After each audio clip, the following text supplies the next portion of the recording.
ಅಮ್ಮ ತಾಯಿ, ಅಮ್ಮ ಭವಾನಿ, ನೀನು ಕರುಣಾ ಸಿಂಧು, ದಯಾ ಬಂಧು. ನಿನ್ನ ಈ ಕೃಪಾಶೀರ್ವಾದ ಸದಾ ಈ ನಿನ್ನ ಭಕ್ತರ ಮೇಲೆ ಹೀಗೆ ಇರಲಿ ಅಂತ ನಾನು ನಿನ್ನಲ್ಲಿ ಬೇಡ್ಕೊಳ್ತೀನಿ. ಹುಟ್ಟಿದಾಗಲೇ ತಂದೆ ತಾಯಿನ ಕಳೆದುಕೊಂಡ ಈ ಅನಾಥೆಯನ್ನು ಈ ಮನೆಯ ಒಡತಿಯನ್ನಾಗಿ ಮಾಡಿದೆ. ಮುತ್ತಿನಂಥ ಗಂಡ ಹೆತ್ತ ತಾಯಿಗಿಂತಲೂ ಪ್ರೀತಿ ಮಾಡೋ ಅತ್ತಿಗೆ ಸಿಕ್ಕಿರ್ಬೇಕು. ನಿನಗಿಲ್ಲಿ ಯಾವುದು ಕೊರತೆ ಇಲ್ಲ ಬಾ. ನಿನ್ನ ಆಶೀರ್ವಾದ ನನ್ನ ಸಂಸಾರದ ಮೇಲೆ ಹೀಗೆ ಇರಲಿ ಅಂತ ನಿನ್ನಲ್ಲಿ ನಾನು ಕೈ ಮುಗಿದು ಬೇಡ್ಕೊಳ್ತೀನಿ.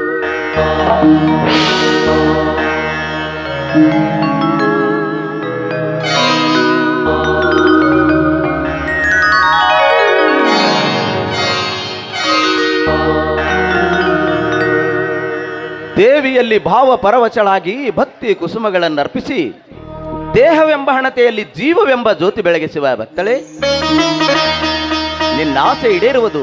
ಭಕ್ತಿ ನಿದ್ರೆಯಿಂದ ಎಚ್ಚರಾಗು. ಆರತಿ, ನಿಜವಾಗಿಯೂ ನೀನು ನನ್ನ ಬಾಳಿಗೆ ಆರದ ಜ್ಯೋತಿ, ಮನವರಿತು ನಡೆಯುವ ಗುಣವತಿ. ನಿನ್ನಂತ ಸತಿಯನ್ನು ಪಡೆದದ್ದು ನನ್ನ ಭಾಗ್ಯ. ಚಚಿ, ನಿಮಗಿಂತಲೂ ನಾನು ಭಾಗ್ಯಶಾಲಿ. ಯಾಕೆಂದ್ರೆ ಹುಟ್ಟಿದಾಗಲೇ ತಂದೆ ತಾಯಿನ ಕಳೆದುಕೊಂಡ ಈ ಅನಾಥೆಯನ್ನ ಈ ಮನೆಗೆ ಕರೆದುಕೊಂಡು ಬಂದು ಕೈ ತುತ್ತು ಹಾಕಿ ದೊಡ್ಡೋಳನಾಗಿ ಮಾಡಿ ನಿಮ್ಮ ಸತಿಯನ್ನಾಗಿ ಸ್ವೀಕರಿಸಿದ್ವಿ. ಹೆತ್ತ ತಾಯಿಗಿಂತಲೂ ಪ್ರೀತಿಯಿಂದ ನೋಡಿಕೊಳ್ಳೋ ನನಗೆ ದಯಪಾಲಿಸಿದೆ.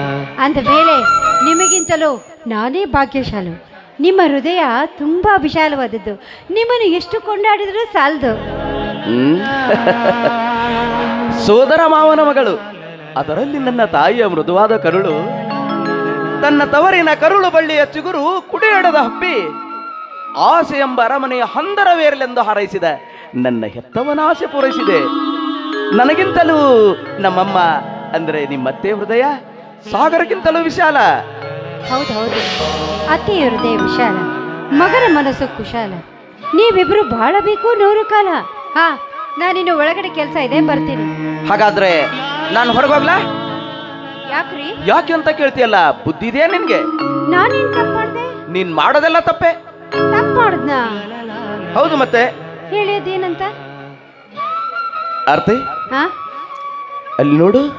ಅಲ್ಲಿ ಹಾ, ಆ ಮೂಡಣದ ರವಿಯು ತಾನಾಡೆಲ್ಲ ಎತ್ತರಿಸಿ ಕಾಡು ಪ್ರಾಣಿಗಳನ್ನು ಬಿಡದೆ ಗೂಡಿನೊಳಗಿರುವ ಪಕ್ಷಿಗಳನ್ನೂ ರಕ್ಷಿಸಲು ನೆರವಾಗುತ್ತಾನ.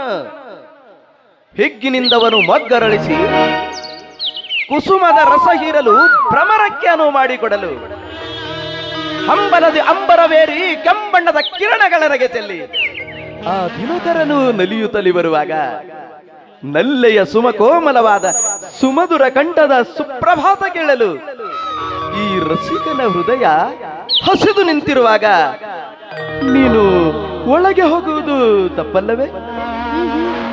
ನಾವಿಬ್ರು ಸೇರಿ ಹಾಡ್ತಾ ಕುಣಿತಾ ಸರಸ ಆಡ್ತಾ ಇಲ್ಲಿ ನಿಂತ್ಬಿಟ್ರೆ ಅತ್ತೆ ಬಂದು ನೋಡಿದ್ರೆ ಮುಗ್ದೇ ಹೋಯ್ತು. ಅತ್ತೆ ನೋಡಿದರೆ ಮತ್ತೆ ಮತ್ತೆ ಹಾಡಿ ಅಂತಾಳೆ. ಹೌದಾ? ನೋಡಿ ನಿಮ್ ಮೇಲೆ ನನಗೆ ತುಂಬಾ ಕೋಪ ಬರ್ತಾ ಇದೆ. ಚಿನ್ನ, ನಿನಗೆ ಕೋಪ ಬಂದ್ಮೇಲೇನೆ ಈ ನಿನ್ನ ರೂಪ ನೋಡೋದಕ್ಕೆ ನನಗಿಷ್ಟ. ಈ ಸುಂದರಿಯ ಮುಖದಲ್ಲಿ ಆ ಚಂದಿರನ ಬೆಳಕು, ನಯನಗಳೇ 100 ತಾರೆಗಳ ಸಂಗಮದ ಹೊಳಪು.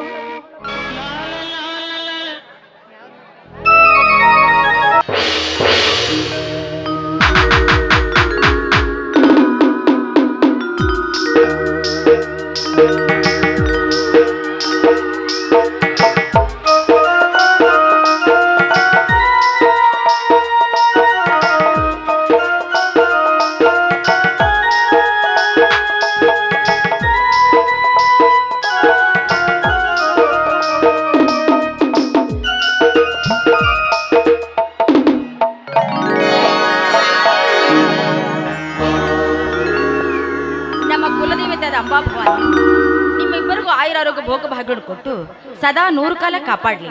ಆದಷ್ಟು ಬೇಗನೆ ಈ ಮನೆ ಬೆಳಗಲು ಒಂದು ಮುದ್ದಾದ ಗಂಡು ಮಗು ಬರಲಿ.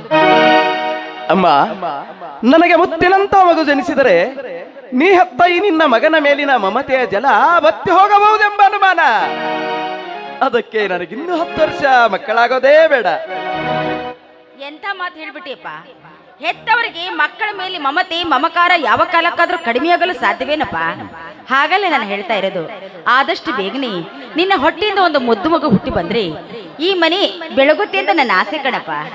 ಯಾಕೆಂದ್ರೆ ನಾನು ಇಂದಿಲ್ಲ ನಾಳೆ ಉದುರು ಹೋಗಬೇಕಾದ ಹಣ್ಣೆಲೆ. ನಿನ್ನ ಹೊಟ್ಟೆಯಿಂದ ಒಂದು ಮುದ್ದಾದ ಗಂಡು ಮಗು ಹುಟ್ಟಿ ಬಂದ್ರೆ ಆ ಮಗುವನ್ನ ಕಣ್ತುಂಬ ನೋಡಿ ಎತ್ತಿ ಮುದ್ದಾಡಿ ಆದಷ್ಟು ಬೇಗನೆ ಕಣ್ಣು ಮುಚ್ಕೊಳ್ಬೇಕಿನ್ನೋ ಆಸೆನಪ್ಪ ನನಗೆ. ಅಮ್ಮ, ಹಾಗೆಲ್ಲ ಮಾತಾಡಬೇಡಮ್ಮ, ನೀನು ಸತ್ತು ಹೋಗ್ತೀನಂತ. ಈ ನಿನ್ನ ಮಗನ ಹೃದಯದ ಮೇಲೆ ಬರಿ ಎಳಿಬೇಡ ಅಮ್ಮ. ನಾನ್ 100 ವರ್ಷ ಬದುಕಿದರು ನಿನ್ನ ಮಮತೆಯ ಮಡಿಲಲ್ಲಿ, ಕರುಳಿನ ನೆರಳಲ್ಲಿ. ಅಮ್ಮ, ಯಾವುದೇ ಕಾರಣಕ್ಕೂ ನೀನಿಂತ ಮಾತಾಡಬೇಡ. ನಿಮ್ಮ ತಂದೆ ಸತ್ತು ಹೋಗಿ 20 ವರ್ಷಗಳು. ಈ ಅರ್ಥಹೀನವಾದ ಬದುಕನ್ನ ಕಳೆದಿದ್ದು ಈ ನಿನ್ನ ಮುದ್ದಾದ ನಗುಮುಖವನ್ನು ನೋಡ್ತಾನಪ್ಪ. ಯಾಕೆಂದ್ರೆ ತಂದೆ ಇಲ್ಲ, ನಾನು ತಬ್ಬಲೇನು ಕೊರಗು ನಿನಗೆ ಕಾಡಬಾರ್ದು ಅಂತ ನಾನೇ ತಾಯಿಯಾಗಿ ತಂದೆಯಾಗಿ ನಿನ್ನನ್ನು ಜೋಪಾನ ಮಾಡಿದ್ದೇನಪ್ಪ. ನಿಮ್ಮ ತಾತ ಮುತ್ತಾತರು ಗಳಿಸಿ ಹೋದ ಆಸ್ತಿ ಸಾಕಷ್ಟಿದೆ. ನೀನೇನು ಗಳಿಸೋದು ಬೇಕಾಗಿಲ್ಲ. ಗಳಿಸಿದ್ದನ್ನ ಉಳಿಸಿಕೊಂಡು ಈ ಮನೆಯ ಕೀರ್ತಿ ಬೆಳಗಬೇಕೆನ್ನೋದು ನನ್ನ ಆಸೆನಪ್ಪ. ಅಮ್ಮ, ಮಾತ್ರ ದೇವೋಭವ ಎಂದು ಮನವರಿತ ಮಹಾನುಭಾವಿಗಳು ನುಡಿದ ನುಡಿಮುತ್ತುಗಳು ಹೇಗಮ್ಮ ಸುಳ್ಳಾಗುತ್ತೆ? ಮಗನಿಗೆ ಮೊದಲು ದೇವರು ತಾಯಿಯಲ್ಲವೇ?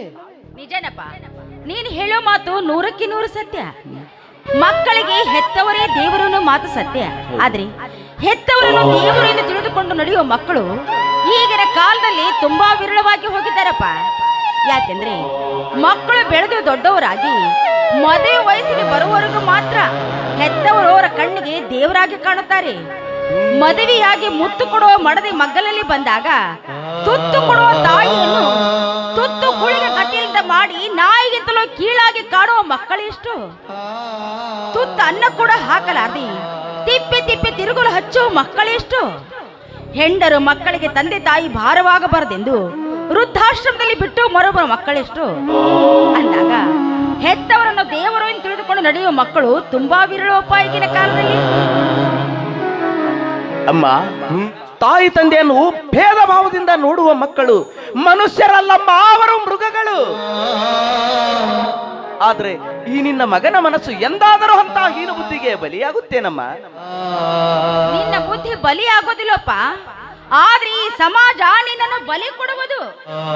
ಯಾಕೆಂದ್ರೆ ಇಂದಿನ ಜಗತ್ತಿನಲ್ಲಿ ಒಳ್ಳೆಯದನ್ನ ಕಂಡು ನೋಡಿ ಸಹಿಸಿಕೊಳ್ಳುವುದು ತುಂಬಾ ವಿರಳವಪ್ಪ.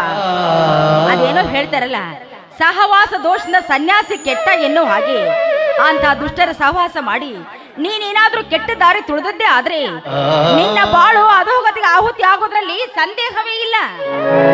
ಅಮ್ಮ, ಧರ್ಮ ನಂಬಿದವನು ಕೆಟ್ಟ ಕರ್ಮದ ದಾರಿ ಎಂದೂ ಕಾಲಿಡುವುದಿಲ್ಲ. ಅಮ್ಮ, ನೀ ಹೆತ್ತ ಈ ನಿನ್ನ ಮಗನ ಮೇಲೆ ಅಪನಂಬಿಕೆ. ಹೆತ್ತವರು ಹೆತ್ತ ಮಕ್ಕಳ ಮೇಲೆ ನಂಬಿಕೆ ಇಡದೆ ಹೋದ್ರೆ ಬೇರೆ ದಾರಿ ಏನಿದೆಪ್ಪ? ಯಾಕೆಂದ್ರೆ ನಿಮ್ಮ ತಂದೆ ಸತ್ತು ಹೋದ್ಮೇಲೆ ಯಾವುದಕ್ಕೂ ಕೊರತೆ ಆಗಲಾರ್ದ ಹಾಗೆ ನಿನ್ನನ್ನು ಚೆನ್ನಾಗಿ ಜೋಪಾನ ಮಾಡಿ ನಿನಗಾಗಿ ಒಂದು ಸುಂದರವಾದ ಬದುಕನ್ನೇ ಕಟ್ಟಿಕೊಟ್ಟು ಹೋಗಿದ್ದೇನೆ.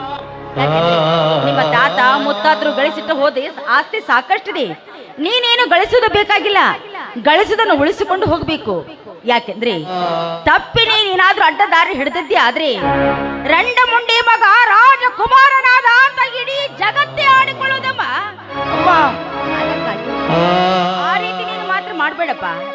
ಈ ಮಾತನ್ನ ನಾನು ನಿನಗಷ್ಟೇ ಹೇಳ್ತಾ ಇಲ್ಲ, ಈ ಪ್ರಪಂಚದಲ್ಲಿ ಹುಟ್ಟಿದ ಪ್ರತಿಯೊಬ್ಬ ಮಕ್ಕಳಿಗೂ ನಾನು ಹೇಳ್ತಾ ಇದ್ದೀನಿ. ನೋಡಿ, ತಂದೆ ತಾಯಿಗಳಿಗಾಗಿ ನೀವು ಆಸ್ತಿ ಅಂತಸ್ತು ಗಳಿಸದೆ ಹೋದ್ರೂ ಪರವಾಗಿಲ್ಲ, ಅವರ ಮನಸ್ಸಿಗೆ ನೋವಾಗದ ಹಾಗೆ ನಡೆದುಕೊಳ್ಳಿ. ಅದೇ ಗಳಿಸಿಕೊಡ್ಬೇಕಾದ ಆಸ್ತಿನಪ್ಪ. ಅಮ್ಮ, ಈ ನಿನ್ನ ಅಮೃತವಾಣಿಯೇ ನನ್ನ ಬದುಕಿಗೆ ಸ್ಫೂರ್ತಿ. ನಿನ್ನ ಮಮತೆಯ ಪ್ರೀತಿಯೇ ನನ್ನ ಬಾಳಿಗೆ ಜ್ಯೋತಿ. ಅಮ್ಮ, ನಿನ್ನ ಮನ ನೋಯಿಸುವಂತ ಕಾರ್ಯ ನಾನೆಂದೂ ಮಾಡಿದವನಲ್ಲ, ಮುಂದೆ ಮಾಡುವುದಿಲ್ಲ. ಅಮ್ಮ, ನಿನ್ನ ಅಂಗಾಲಿಗೆ ಮುಳ್ಳೆಟ್ಟರೆ ನನ್ನ ಕಣ್ಣಲ್ಲಿ ರಕ್ತಾನೇ ಬರುತ್ತೆ. ಅಮ್ಮ, ನೀನು ಇಲ್ಲದ ವಿಚಾರ ಮನದಲ್ಲಿ ಮೂಡಿಸಿಕೊಂಡು ಮನ ನೋಯಿಸ್ಕೋಬೇಡಮ್ಮ. ನೀನ್ ಯಾವಾಗಲೂ ನಗ್ನಗ್ತಾನೆ ಇರ್ಬೇಕಮ್ಮ. ಅಮ್ಮ, ಈ ನಿನ್ನ ನಗುವೇ ಈ ಮನೆಯ ಸ್ವರ್ಗ. ಅಮ್ಮ, ನಾನು ಸ್ವಲ್ಪ ತೋಟದ ಕಡೆ ಹೋಗಿ ಬರ್ತೀನಮ್ಮ. ಆದಷ್ಟು ಬೇಗನೆ ಹೋಗಿ ಬೇಗನೆ ಬನ್ನಿ. ಆಯ್ತಮ್ಮ.